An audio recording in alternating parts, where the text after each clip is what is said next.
Chamar aqui o pastor Mateus Vasconcelos. Ele é pastor na Igreja de Cristo Henrique Jorge. É um irmão que a gente tem caminhado já há um tempo aí. Estudamos uma boa parte ainda do seminário juntos. Agora a gente já está em outra etapa, ajudando, servindo ao Senhor como professor lá no Cibima. E tem sido uma bênção aprender muito aqui com o Mateus, um amante da vida missionária. Deus aí desde cedinho da sua vida tem levado algumas experiências já em missões. Eu vou deixar ele falar um pouco mais, mas eu queria dar boas-vindas. Queria que você, mais uma vez, como eu sempre tenho pedido, vamos dar atenção nesse tempo à mensagem do Senhor. Ah, vamos colocar os nossos corações de fato para deixar Deus falar aos nossos corações por meio da sua palavra e até mesmo despertar no nosso meio missionários aqui, né, que queiram também servir ao Senhor. Então, meu irmão, fique à vontade, Mateus. Deus te abençoe, amado. É um prazer ter você aqui, meu irmão. Amém. Bom dia, meus irmãos. Uma alegria muito grande estar aqui com os irmãos para servir nessa conferência missionária, e ainda mais para falar sobre um tema tão caro, sobre como a importância de igreja local para as missões. Então, eu tenho o privilégio de ter servido como minha jornada com missões começou relativamente cedo. Com 17 anos eu fui enviado para estudar sobre plantação de igrejas pioneiras lá na Missão Juvep, na Paraíba, uma escola de regime internato, e como parte do programa eu fui enviado para uma zona rural do sertão para a gente começar um trabalho de plantação de igreja. Deus foi muito misericordioso conosco. Depois de um tempo, o Senhor tinha naquele lugar, na região de Exu, inclusive acho que a Clara, ela esteve lá em Exu, não teve? A Clara. Então, alguns irmãos aqui já participaram de algumas viagens missionárias que eu tive o privilégio de promover. O Brendo, o Fabrício já foram, o Breno, não o Brendo, mas o Breno, o Fabrício também já foram, e foi um tempo muito legal com esses irmãos. Então, agora tenho o privilégio de estar ligado ao Cibima, né, trabalhando, servindo, ensinando na área de missões e outras áreas, e também servindo na minha igreja, não só local, mas na denominação também, tentando ajudar a promover plantações de igrejas saudáveis dessa perspectiva. Então, um desafio que eu tenho agora é bem parecido com o do Breno. Do Breno é bem mais desafiador do que o meu. Mas em março, se Deus permitir, eu estarei na Albânia. Se o Senhor permitir, haverá uma consulta para educadores teológicos. Então, essa tem sido também uma ênfase do meu ministério. E então a gente, conversando com alguns líderes lá da nossa igreja, achou que seria legal eu ir representar a Igreja de Cristo na Albânia nessa consulta. Então vai ser em março, no dia 3 ao dia 7, lá na capital, em Tirana. Então queria que os irmãos também orassem por esse desafio, tá bom? Sem mais delongas, vamos entrar aqui no texto da palavra de Deus. Eu queria convidar você para abrir em Atos, capítulo de número 13, versículo 1 até o versículo 4. Atos, capítulo de número 13, versículo 1 até o versículo 4. Hoje nós queremos ver a importância da igreja local para as missões. Atos, capítulo 13, versículo 1 ao versículo 4. Assim está escrito na palavra de Deus. Ora, havia na igreja que estava em Antioquia alguns profetas e mestres, Barnabé e Simeão, chamado Níger, e Lúcio de Cirene, Manaém, irmão, ou aquele que foi criado com Herodes, ou Colasso de Herodes, o tetrarca, e Saulo. E ministrando eles, ou servindo eles ao Senhor, e jejuando, disse o Espírito Santo: separai-me agora Paulo e Barnabé para a obra que os tenho chamado. Então, eles, jejuando e orando, e impondo suas mãos sobre eles, os despediram. E estes, enviados pelo Espírito Santo, partiram para Seleucia, e dali eles navegaram para Chipre. Vamos orar? Senhor, nós agradecemos a Ti por essa manhã em que a Tua palavra foi aberta, lida e será pregada aos nossos corações. Que o Senhor me dê graça para ser fiel e dê graça aos meus irmãos para reterem aquilo que o Senhor tem para falar com eles por meio da tua palavra. Te agradecemos e pedimos o teu apoio no nome de Jesus. Amém. Então, quando nós pensamos sobre a igreja local e a importância dela para a missão, a partir de Atos capítulo 13, uma ideia se destaca sobre todas as outras. E a ideia é a seguinte: a igreja local, ela é o meio pelo qual o Senhor chama, o Senhor envia e o Senhor pastoreia os seus obreiros. A igreja local é o meio pelo qual o Senhor chama, o Senhor envia e pastoreia os seus obreiros. É exatamente essa ideia que Atos capítulo 13 vai mostrar para nós. E é significativo que vejamos a importância da igreja local no livro de Atos, porque Atos é escrito pelo evangelista Lucas como continuidade da sua obra para mostrar o processo de expansão do evangelho que começa em Jerusalém, ali nos capítulos primeiros, e expande até os confins da terra, seguindo o esboço apresentado por Lucas no capítulo 1, verso 8. Jerusalém, Judeia, Samaria e confins da terra. Essa é a grande divisão do livro. Ele começa ali até os capítulos 7, trabalhando sobre o evangelho em Jerusalém, depois o evangelho avança do 8 ao 12 na Judeia, e no capítulo 3 nós temos a grande virada do livro de Atos, que é quando o livro nos coloca diante desse desafio que que são as missões globais. É significativo que nós temos aqui o capítulo que marca a primeira igreja que vai se envolver com missões transculturais. O papel dessa igreja, da igreja de Antioquia, não é importante somente para o livro de Atos, mas é importante para toda a história cristã. Essa igreja, ela faz um contraponto ali com a igreja de Jerusalém, que enquanto Jerusalém representa a base judaica do cristianismo, a igreja de Antioquia vai se tornar um centro global, cosmopolita do cristianismo nessas primeiras gerações. Por isso, que nada melhor do que começarmos a nossa reflexão ou desenvolvermos uma perspectiva bíblica, uma compreensão desse texto para entender qual o papel não somente do que eles faziam, mas do que vocês, irmãos, devem fazer enquanto participam da atividade do Senhor no mundo.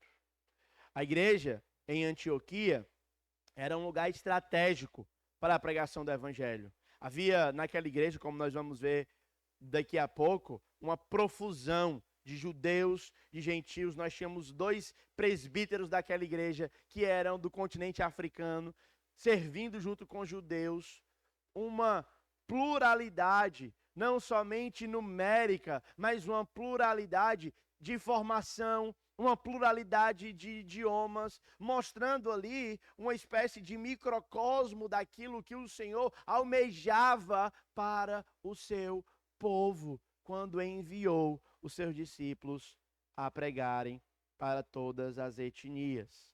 A igreja de Antioquia se torna um centro missionário, vibrante, diverso, e ela foi fundada mediante a cristãos que fugiram de uma perseguição, e sempre ela vai chamar, ela vai enviar e ela vai pastorear os seus missionários.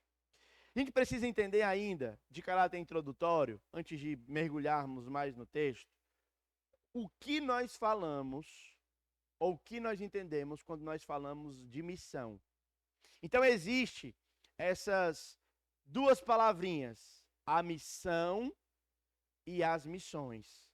Vocês conseguem perceber que a primeira palavra, ela é singular? É a missão. Mas a segunda, quando eu falo da igreja, eu falo de missões diversas.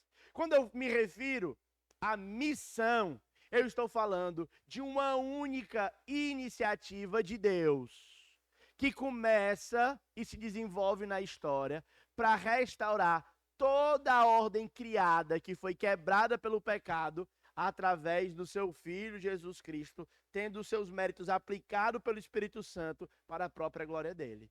Essa é uma missão, ela não muda.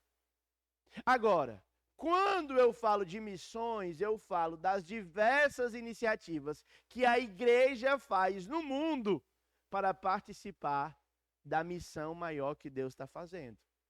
E a da igreja, de fato, pode mudar. A da igreja, de fato, pode receber distintos direcionamentos. A de Deus é global. A da igreja é localmente qualificada, encontrada, é geograficamente qualificada. Então, tem essas distinções que são importantes. Quando nós consideramos o Atos capítulo 13, do verso 1 ao 4, nós estamos considerando uma percepção da igreja, entendendo o movimento redentor de Deus e se adequando a esse movimento, de servir, de pregar, de plantar igrejas em todos os locais. Uma segunda coisa importante, então a primeira coisa é a distinção entre missão e missões. Quem gosta de anotar, vocês estão anotando isso aí. Então a primeira coisa é a distinção entre missão e missões. Uma segunda coisa importante é a centralidade da igreja local.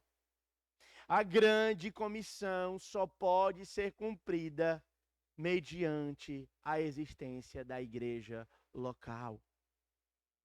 Então eu liderei, ou lidero, não sei exatamente como eu devo falar, um movimento missionário, o Eclésia. Alguém já ouviu falar do Eclésia? Eu digo liderei ou lidero porque eu não sei se quais são os rumos que o Eclésia vai tomar. Tá? Depois que as minhas duas filhas nasceram, eu fiquei bem mais limitado com as possibilidades de viagem e tudo. Então, não sei exatamente o que é que vai ser. Mas a gente tinha. Então, o Eclésia era uma ferramenta para servir a igreja. Então, nós fazíamos viagens de curto prazo para fornecer experiência de campo para aqueles que eram vocacionados ou que queriam participar do que Deus está fazendo no mundo, para poder terem evangelismo pessoal e coisas dessa natureza. Uma vez alguém me convidou para fazer uma parceria com a Eclésia e disse assim, vamos fazer um evangelismo de impacto. Eu disse, eu não trabalho com evangelismo de impacto. Não porque eu não creio no poder do evangelismo de impacto, mas porque, para mim, o evangelismo é uma atividade conectada a uma igreja local. Essa ocasião, a pessoa me convidou para evangelizar os romeiros. Então, existem pessoas de diversos lugares indo para aquele lugar. E a minha pergunta era, se essa pessoa for evangelizada, ela for crer, eu não consigo garantir que vai ter uma igreja saudável para ela se congregar. Então, eu prefiro ir para um local, não que seja errado evangelismo de impacto, os irmãos me entendam. Dentro das minhas limitações, eu tinha que escolher o melhor lugar para gastar o meu esforço. E dentro dessa perspectiva, o melhor lugar para gastar o esforço é por meio da igreja local. Se você faz um trabalho missionário, seja de evangelismo, seja de estabelecimento de uma creche, qual que seja a ordem desse trabalho missionário, e ele não estabelece uma igreja local, aquele local não vai ter o evangelho perpetuado.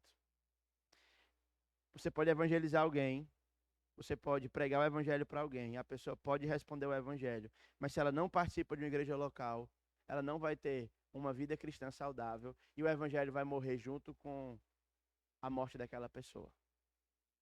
Evangelho ou as missões avançam por meio da plantação de novas igrejas.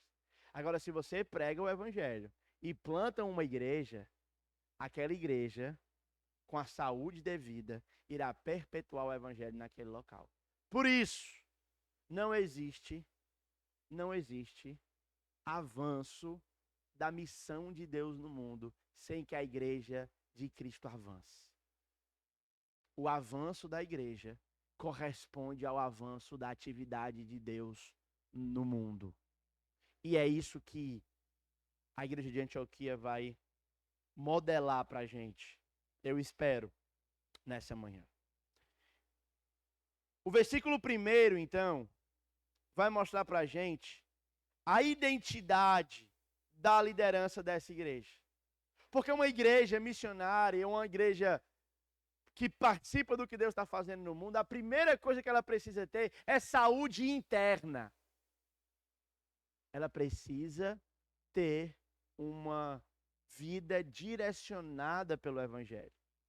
Quando a gente pensa sobre igreja, é importante a gente fazer uma distinção significativa, que essa distinção é até histórica, certo? Na Reforma Protestante foi quando esse tema veio à tona com mais clareza. Qual é a natureza de uma verdadeira igreja? Eles se perguntavam. Então, as confissões de fé, sobre as quais nós estamos ancorados, certo? Elas diziam, uma igreja verdadeira é uma igreja onde se prega o evangelho, onde os sacramentos são corretamente administrados e a disciplina eclesiástica é corretamente aplicada. O evangelho, porque é ele que funda, os sacramentos, ou seja, os memoriais, batismo e ceia, são aquilo que mantém a igreja, e a disciplina é aquilo que distingue a igreja do mundo, quem é de dentro e quem é de fora. Contudo, depois que essa convicção foi sedimentada, a questão não passou a ser qual é a verdadeira igreja e qual é a falsa igreja, porque não existe de fato falsa igreja. Ou você tem uma verdadeira igreja ou você não tem igreja.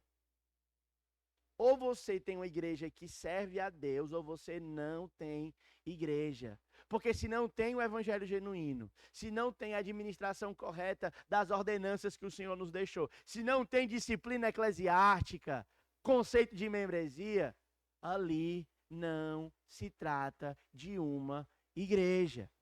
Agora, dentro das igrejas cristãs, você tem igrejas que possuem saúde e igrejas que não possuem saúde.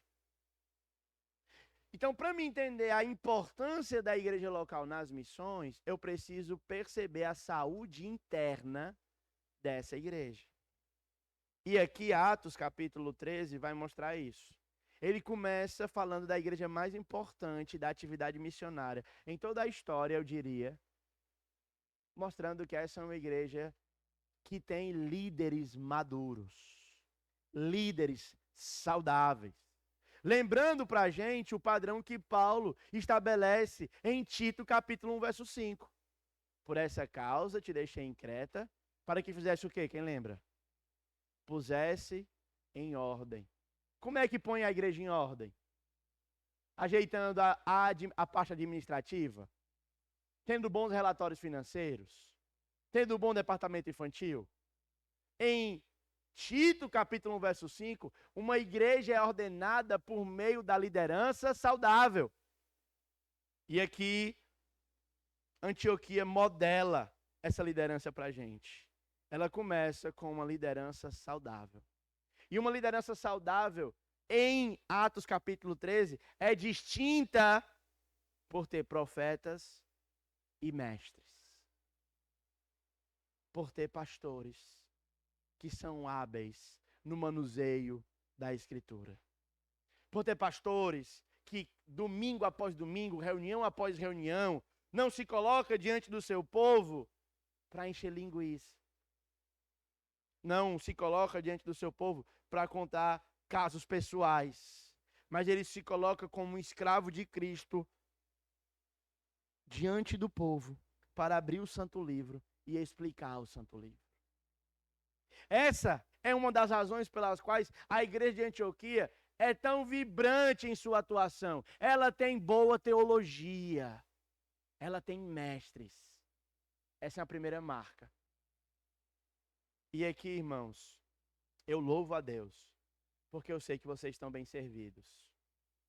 Eu sei do zelo, tanto do pastor Timothy Blaze, e talvez, se eu não me engano, foi ele que iniciou o trabalho de plantação, mas agora com o pastor Rony e os outros irmãos que têm participado da vida da igreja, têm sido zelosos pela o ensino da palavra de Deus, e por isso nós devemos louvar ao Senhor. Mas não é somente essa marca que é distinta aqui em Atos capítulo 13. Existe uma outra marca também que é muito importante para perceber a saúde dessa igreja. E essa marca é a pluralidade. Você não tem um único líder aqui dizendo como é que as coisas devem funcionar. Você tem uma liderança plural.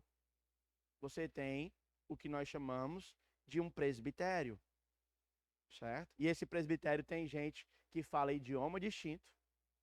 Esse presbitério tem gente que foi criado de maneira distinta, tem gente de cor de pele distinta, tem gente de preferências a particulares distintas, mas é um presbitério, é uma liderança que está alinhada em torno daquilo que realmente importa.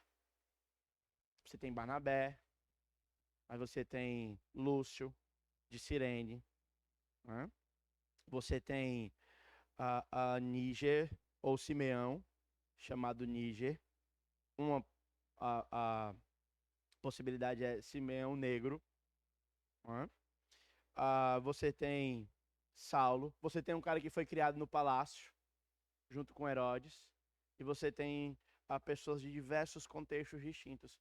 Todos preocupados com uma coisa, em liderar a igreja para a glória do Deus vivo. É isso que nos explica o verso de número 2. Quando ele vai descrever agora o modus operandi da vida dessa igreja. E ele vai dizer, eles ministravam ao Senhor, serviam ao Senhor. Qual é a ideia de serviço aqui, gente? É a ideia de culto.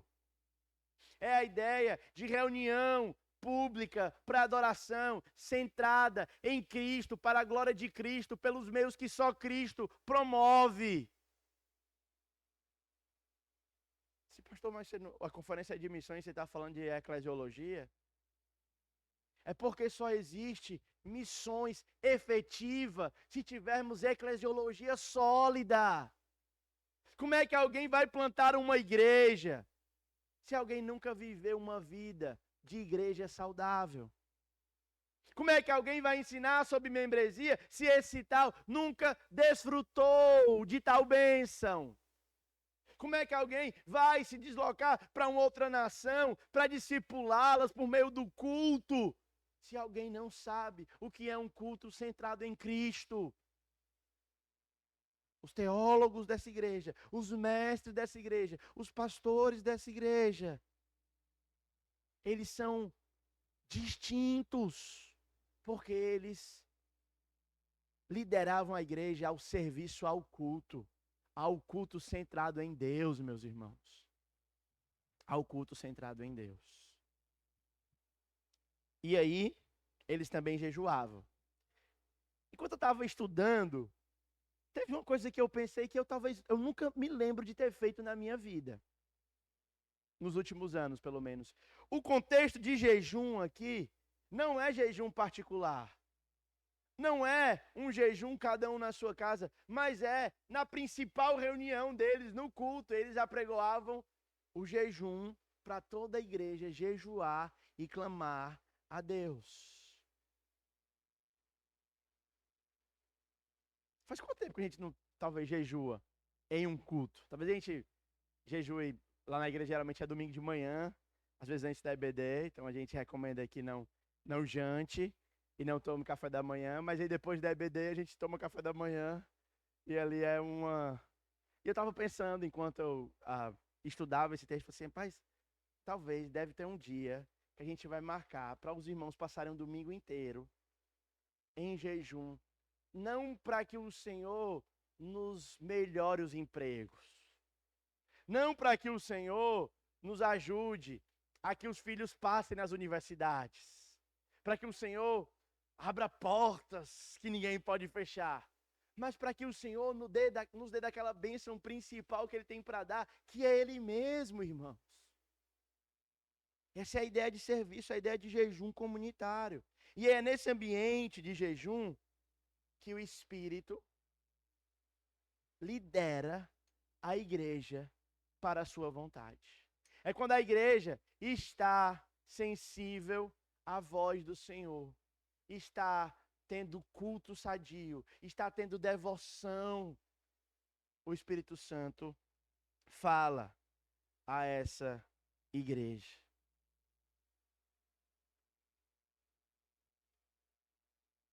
E diferente do que alguns pensam, A fala do Espírito Santo não vem para gerar tremeliques. A fala do Espírito Santo a essa igreja não vem para trazer sensações, para mexer com as afeições. A fala do Espírito Santo vem para uma coisa muito clara. O Espírito Santo vai liderar a igreja para o campo missionário. Eu me lembro de estar pregando no Rio de Janeiro. Tá sendo gravado, né? Então, algumas cidades ou alguma das vezes que eu fui ao Rio de Janeiro, eu estava pregando.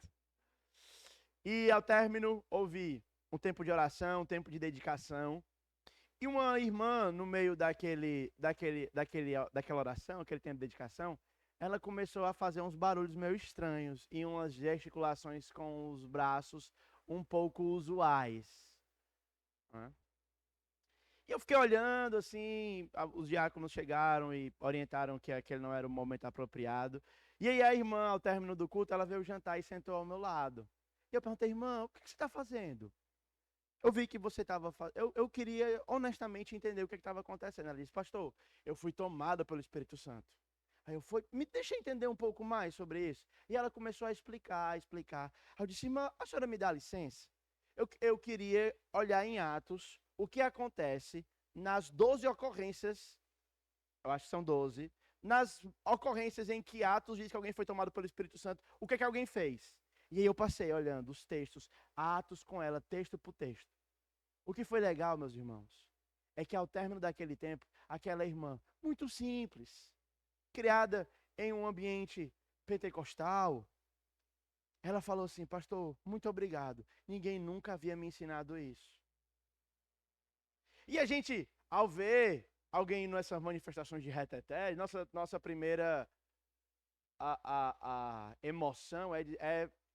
Olha aí, rapaz, já começou a avacalhar, né? Usando aqui o português bem simples. Mas aquela experiência com aquela irmã, que eu não busquei, assim, ela que meio que chegou para conversar e eu entendi, fui abrindo os textos com ela e fui olhando. Gente, era muito legal como a cada passagem que nós olhávamos em Atos, ela ficava impactada, ela disse, pastor, realmente. Eu disse, minha filha, toda a vida que Atos descreve alguém sendo tomado por Espírito Santo, essa pessoa é tomada para testemunhar do poder de Cristo para avançar nas missões. Se a igreja local é uma igreja que é cheia do Espírito Santo, isso não vai ser dito pela quantidade de barulho que vocês fazem, mas pela quantidade de dinheiro que vocês investem, pela quantidade de tempo que vocês dedicam em oração, na vida dos seus missionários. É um termômetro muito mais seguro para aferirmos a liderança do Espírito Santo na nossa vida.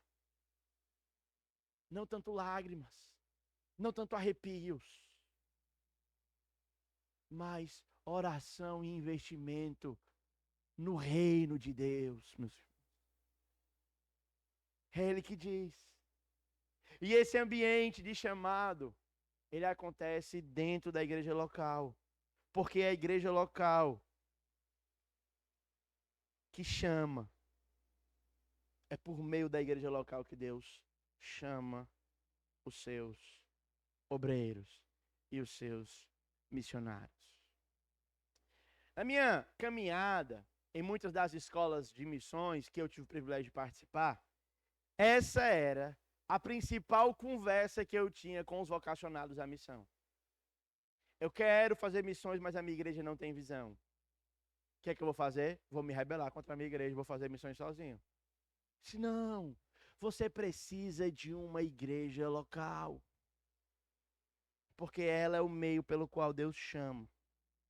Agora, ela não somente chama, mas ela também envia.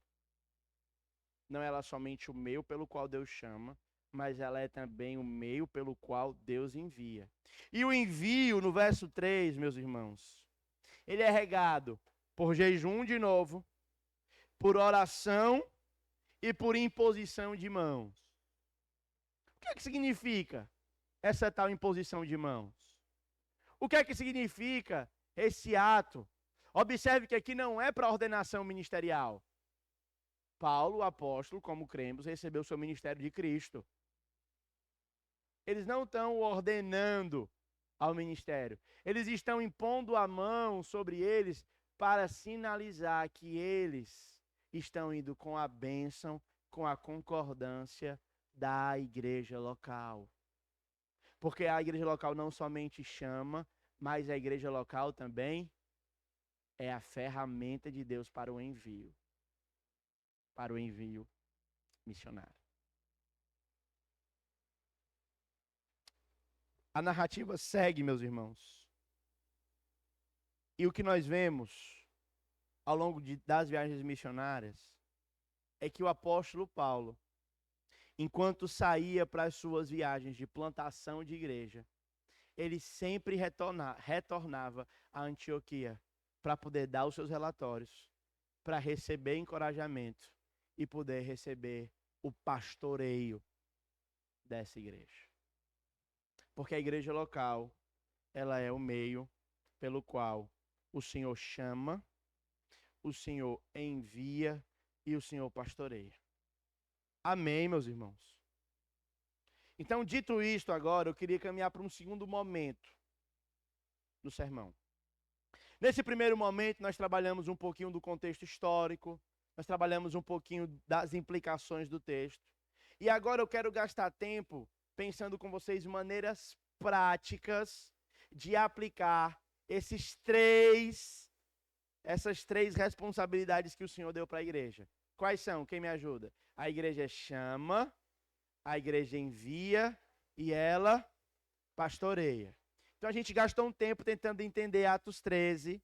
A gente entendeu, é uma liderança qualificada, é uma liderança plural, é uma liderança que lidera um culto centrado em Deus, cujo alvo do culto é glorificar a Deus e a edificação do povo. É uma igreja sensível à liderança do Espírito Santo, que veio para empurrar para missões, e é uma igreja que está apoiando os seus missionários. Amém? Então vamos falar um pouquinho agora sobre chamado, certo? Como é que você pode saber que é um vocacionado ou um chamado para a obra missionária? Ou como é que a igreja pode pensar essas categorias? Eu quero ajudar vocês com alguns critérios que eu tenho achado úteis a utilizar. O primeiro critério é o critério do desejo interno, certo? Então esse critério não pode ser menosprezado. Se é no meio da igreja local que Deus chama, momentos como esse, conferências como essa, imagens de bandeira, mapas, relatórios missionários, pregações sobre esses textos, são frequentemente, ao longo da história, usados por Deus para despertar desejo no coração dos jovens, no coração dos jovens casais, no coração dos casais mais estabelecidos. E pasmem vocês, hoje no Brasil, o movimento missionário que mais cresce são de missionários aposentados. A última pesquisa do Como Ouvirão falou que houve um crescimento exponencial de plantação de igreja na região do Nordeste por pessoas aposentadas. Conversando com um desses casais, fui questioná-los a respeito do seu sustento. Ao que eles me responderam: quem me sustenta é o INSS, pastor. O governo é o meu mantenedor. Ela falou: olha, meus filhos estão casados e eu não vejo uma outra forma melhor do que terminar os meus dias senão plantando igreja no sertão. A minha igreja é muito pequena, não tinha condição de manter a nossa família, mas nós somos aposentados. Conseguimos viver com uma boa renda e fomos plantar igreja. E eles estão plantando igreja no sertão do Pernambuco e agora estão avançando para a Paraíba. É um dos movimentos que mais cresce.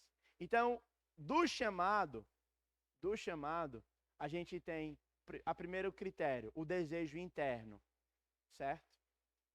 E momentos como esse é para mexer mesmo com você. Quando a gente canta essa música, desde os confins da terra, do mais profundo mar, das alturas, louvado é. Irmãos, quantas vezes a gente...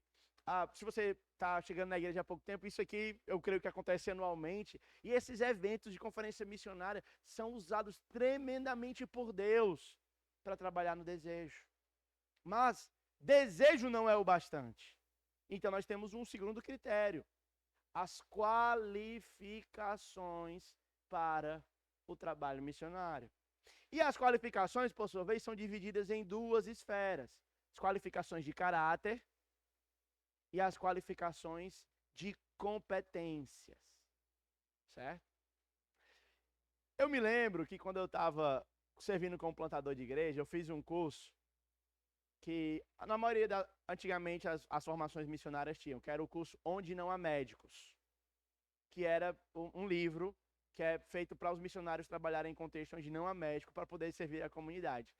E aí eu criei um ministério lá no sertão do Pernambuco de troca de curativo.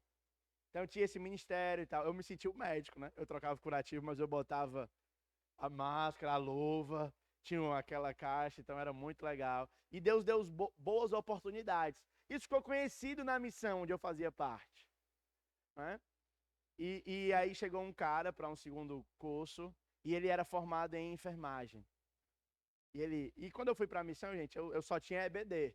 Eu só tinha lido a Bíblia, o verdadeiro evangelho do Paul Washer, o clamor do mundo, Oswaldo Cruz e escola bíblica. Era tudo que eu tinha de teologia para me poder servir como plantador de igreja e a formação missionária, que era mais formação missionária do que bíblica nesse sentido. Então era muito cru. E aí chegou esse camarada já tinha bacharel em teologia, já tinha formação de enfermagem. Eu disse, cara, você é a pessoa ideal para servir. Tem esse ministério de troca de curativo. Ele disse assim, não se preocupe, até parto eu sei fazer. Aí eu, legal. Só que quando chegou no campo, irmãos, na primeira semana, ele foi cortar a cebola, cortou o dedo. Sangrou. E com o sangue do dedo, ele saiu correndo desesperado. Meu Deus! Eu estou prestes a ter uma hemorragia. Eu disse, não, cara, tu tá brincando. E aí ele começou. Aí eu disse, rapaz, eu acho que você não está qualificado para esse tipo de ministério. Ele estava qualificado para outros ministérios, mas para esse não estava. Então, parte do descobrimento da vocação envolve você saber quais as demandas que o campo que você quer atuar vão trazer. E se você está preparado para lidar com elas. Qualificação de caráter e de competências. Ok? Terceiro, você já viu Deus lhe usando na sua igreja local, nas áreas que você quer ser uma bênção no mundo? Pastor, quero ser uma bênção lá no Afeganistão. Mas você faz evangelismo pessoal no seu trabalho? A sua igreja local vê seu comprometimento com missões? Ou você só vai ser missionário quando chegar lá?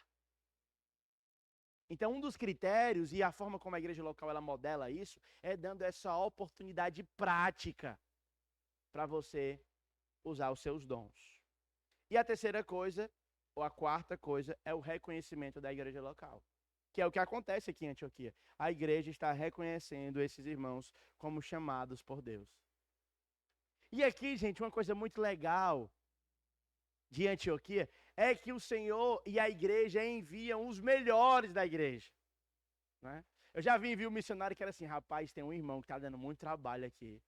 Ele tá assim, rapaz, vamos abrir uma igreja, vamos abrir uma congregação lá no interior, vamos jogar o irmão para lá para ver se Deus trata ele, né? Aqui, irmãos, a igreja local, ela entende como uma bênção formar e ela entende como uma bênção enviar os seus melhores para o campo. E aí o envio, certo? O envio envolve a igreja contribuir financeiramente, envolve a igreja orar, certo? Então Deus chama, esses 4 critérios para o chamado. Envio, e aí envolve o envio. Eu queria ter mais tempo para falar um pouco sobre isso, né? Mas depois eu fico já devendo uma visita aí numa escola bíblica, quem sabe, e a gente pode trocar mais ideia. Mas agora eu estou tentando aplicar o texto na vida de vocês de modo prático. Vocês estão comigo? Estão entendendo isso? Então vamos lá. Quando a gente fala de envio missionário, a gente tem partes que são dificuldades. A primeira é a parte financeira e a segunda é a parte de oração. São as duas coisas mais difíceis. Quando eu estive no Panamá no ano passado, eu conheci um projeto na Índia. Gente, que é muito encantador. Depois daquele dia eu descobri que nenhuma igreja tem justificativa para não enviar os seus missionários para o campo. O projeto chama Simão de Arroz. Então, o que cada irmão poderia dar, o máximo que eles poderiam dar usando toda a sua generosidade, e eles não estavam preocupados com o tal dos 10%, né? Era uma mão de arroz, porque a igreja era paupérrima. E eles davam uma mão de arroz, a igreja comprou uma bancazinha na feira de rua, na Índia, e eles vendiam, faziam escala entre os irmãos da igreja para vender o arroz. E cada vez que os irmãos iam doar a mão de arroz, tinha um culto específico para isso. E, irmãos, eu via os vídeos, assim, é constrangedor, eles vão chorando. Eles vão, Senhor, multiplica, nós queremos ver a tua glória avançando, nós queremos ver o teu reino avançando, nós queremos... E aí uma mão de arroz, uma igreja pequena. Sabe quantos missionários eles já sustentaram? Em um período de aproximadamente 10 anos, mais de 500 missionários.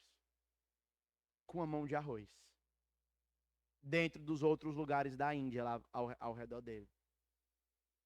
Então, meus irmãos, faz parte, eu entendo todo o desafio, toda a nossa dificuldade financeira, mas quando a gente trabalha com missões, eu trabalho muito, eu tenho como mote para mim o que o Hudson Taylor disse: a obra de Deus, feita dos recursos, do jeito de Deus, Deus vai levantar recursos por meio da igreja. Quando você se disponibilizar, quando você sacrificialmente decidir colaborar. Mas esse nem é o maior desafio, contribuir. Existe um segundo desafio relacionado ao envio, que é a oração, meus irmãos. É a oração diária, contínua, pela vida dos missionários. Esse é, no meu período de levantar sustento para ir ao campo, eu sempre dizia, eu estou levantando sustento, mas a minha principal dificuldade não é levantar recursos, é levantar intercessores. E durante o tempo que eu passei, eu consigo listar aqui pelo menos uns 30 mantenedores, que davam ofertas, às vezes esporádicas, às vezes ofertas regulares, mensais. Mas intercessores eu não consigo lembrar de 10, pelo menos que comunicavam-se comigo. Porque às vezes é mais fácil você levantar recurso financeiro do que intercessores. A igreja de Antioquia, ou texto, pelo menos que nós temos diante de nós, a parte financeira é uma implicação que a gente vê pelo resto do livro. Mas a oração é claro aqui. É claro aqui. E o pastoreio, certo? Existe uma pesquisa que ela foi transformada em um livro chamado Valioso Demais para que se Perca. Alguém conhece esse livro? Valioso Demais para que se Perca? É um livro que estuda, que pesquisa, que descobre quais as razões pelas quais os missionários voltam do campo. É muito legal. Muito curioso a pesquisa. É um pouco antiga, mas ainda é útil. E a grande parte dos missionários, no contexto brasileiro, voltam porque não recebem pastoreio.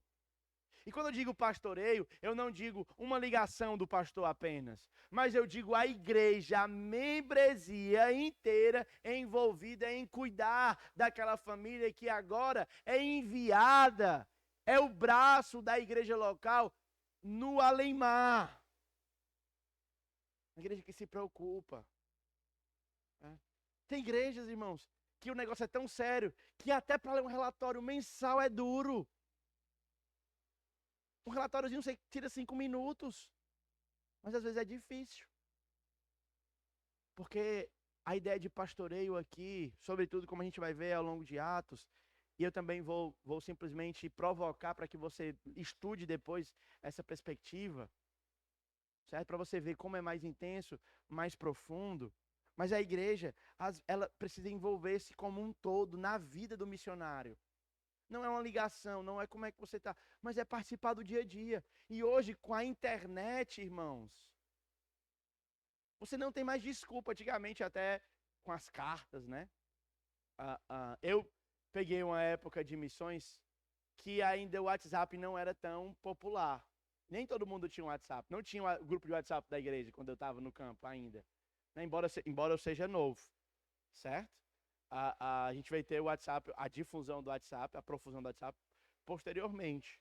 Né? Mas não tinha isso. Era por e-mail, às vezes, que eu mandava. Então, irmãos, eu olho meus e-mails que eu mandava para a igreja, os e-mails horríveis. Eram feios, mal escritos. Mas como tinha vínculo com a igreja, nesse sentido, a juventude me abraçou, eram respondidos. Uns parágrafos mal escritos, eu tinha 16 para 17 anos, assim, um negócio horrível. Mas os irmãos misericórdia. Aí um líder da igreja falou assim: ei, cara, dá uma olhadinha aqui nesses meus prontos aqui, só pra tu melhorar, que tá feio mesmo, tá ruim. A turma responde, porque eu me lembro da turma fazer aniversário, fizeram o meu aniversário sem mim, né? Compraram o bolo, levaram o salgadinho, botaram a minha foto, cantaram os parabéns,